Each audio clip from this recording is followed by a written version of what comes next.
asalaamaaleykum waa Yewwi asalaamaaleykum waa Sénégal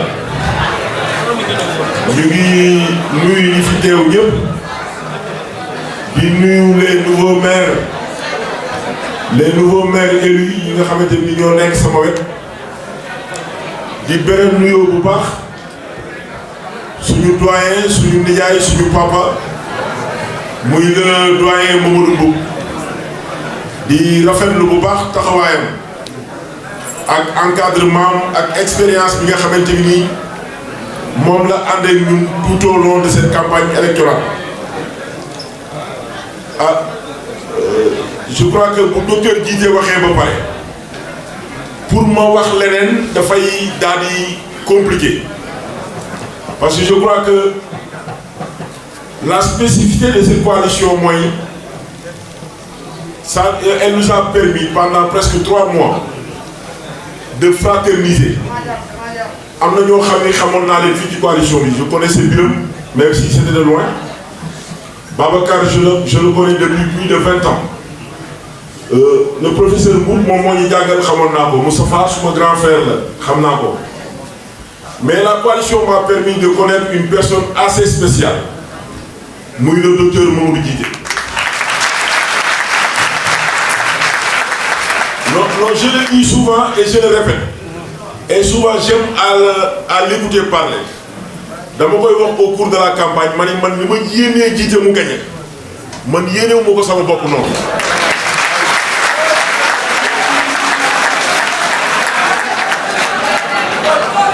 Et je crois que tey jii waa Thiès Est am nañ une grande chance d'avoir le docteur Mamadou Djidé comme maire. donc ñu koy ñaanal yàlla def yan bi oyof ci moom ñu koy ñaanal ñi ñu àndal ñëpp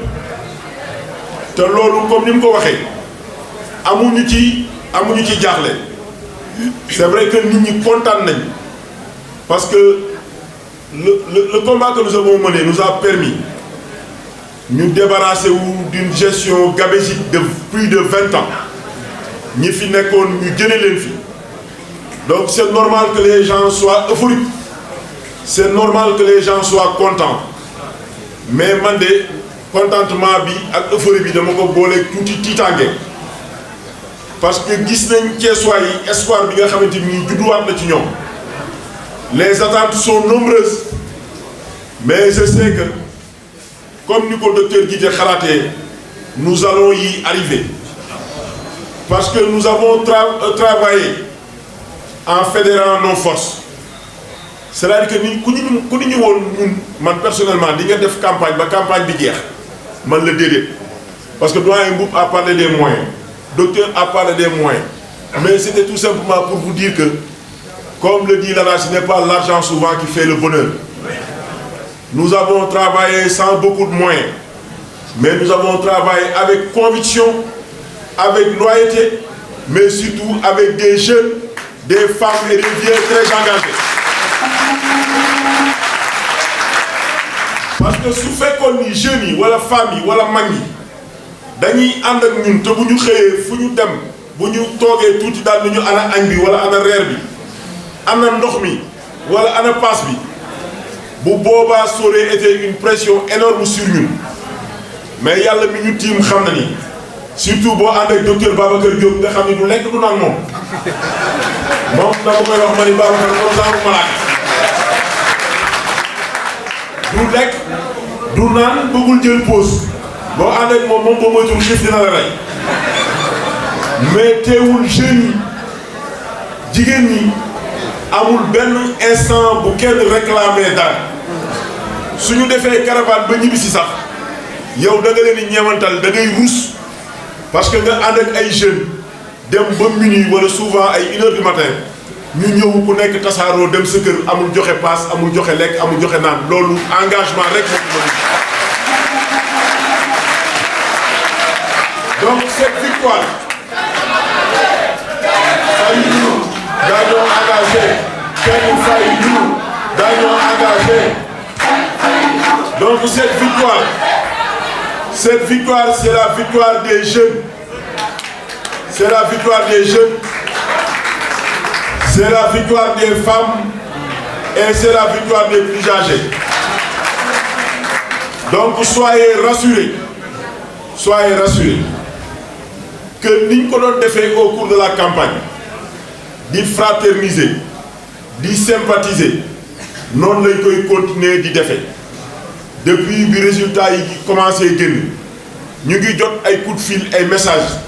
et yàlla xam na ni da ngay bëgg a répondre message yëpp bëgg a wuy téléphone yëpp mais doo ko mën donc ñi nga xam ni jéem nañu woote wala ñu envoyé message bi suñu jotuñu tontu ñu comprendre ñu te baal ñu ko te xam ni incha allahu rabi on va leur revenir parce que lii rek lañ doon xaar pour que mbir mi officiel di leen wax ni nos portes vous sont ouvertes parce que nous sommes les maires de nos communes nous sommes les maires de la ville mais nous sommes avant tout vos élus yéen nañu fal xeex bi yéen a ko xeex ci seen mbaax rek ngeen ñu jël ngeen jiital ñu donc nous sommes vos employés nos portes vous seront ouvertes et nous allons travailler en parfaite synergie duñu xeeb xalaatu kenn duñu xeeb xam-xamu kenn ku ci nekk rek am nga loo xam ni mën nga ko apporter à la construction de l'édifice mënuñu tudd turu ku nekk ci remerciement yi mais vous nous permettrez tout simplement ñun ñi nga xamante ni ñu ngi nekkoon ci caravane yi nuit et jour ñu jël nuyoo teg ko ci loxo ku mel ni le doyen Aliou Diop parce que malgré son âge doyen Aliou malgré son âge gis nañ ko mu am taxawaay boo xamante ni nii xale yu bëri sax mënuñu ko am le docteur Mbengue le professeur Mbegere Moustapha bi nga xamante ni mooy suñu mag et j'en passe ku ma tudd sa tur rek nga xam ni ku lim da ngay juum je n'oublierai pas nos braves dames la dame Marema Ndiaye Soxna Khoudia Mbow Mame Diarra Diagne ak ñeneen ñoom Maram Gassama ak ñeneen ñoo xam ni mënuñu tudd seen tur ñi nekkoon nag ci suñu comité électoraux yi nos directeurs de campagne l'excellent directeur de campagne du candidat Babacar Diop Adama Diawara amuñu fayam Omar Mboup moo directeur de campagne Omar Traoré Falilou Ndong et je n'oublierai pas les jeunes Bamba Baldé ak ñi nga xamante ni ñoom ñëpp ñoom lañ àndaloon donc à travers eux ñu remercier l'ensemble des jeunes et l'ensemble des femmes de la coalition Yewwi Askan Wi pour vous dire encore une fois que cette victoire est la vôtre. li doyen Mboup wax nag je crois que il a été extrêmement clair. Au niveau de la ville de Thiès, nous avions eu plus de 9000 voix, 9751 voix de différence avec la coalition Benno Bokk Yaakaar arrivé deuxième. Mais xam nga comme ñoom dañoo perte fépp il fallait que ñoom ñu am fu ñu langaamu fi ñu langaamu nag mooy ci département bi parce que xam nga ci département bi foofu ngay mën a am yenn bureau yoo xam ni xëy na sori na wala amuñu fa représentant ñoom ñu mën fa dem langaamu fa. mais comme ni ko doyen wax ñun waxuñu 99% de 100% la ñu wax 100% la ñu wax te comme ni mu ko signalé bëri na ci ay PV yoo xam ni noté nañ ci ay irrégularités et nous savons que si ces irrégularités sont rectifiées le doyen Mboup sera désigné président du conseil départemental de Thiès inchallah. Donc encore une fois ñu ngi leen di gërëm bu baax di leen sant. amuñu seen fay yàlla mi am seen fay yàlla leen yàlla fay ngeen ñaanal ñu aussi yan bi oyof ñu bañ leen décevoir et que dans 5 ans ñu dajewaat fii yëpp ñun ñëpp kenn bañ a manqué yàlla may leen yéen ñëpp wér ku ci nekk ci li ngay yëngu yàlla defal la ci xéewal ba loolu yokku ñu dajewaat ci Thiès koo xamante ni Thiès bu naat lay doon Thiès su teraanga lay doon ñu ngi leen di gërëm bu baax.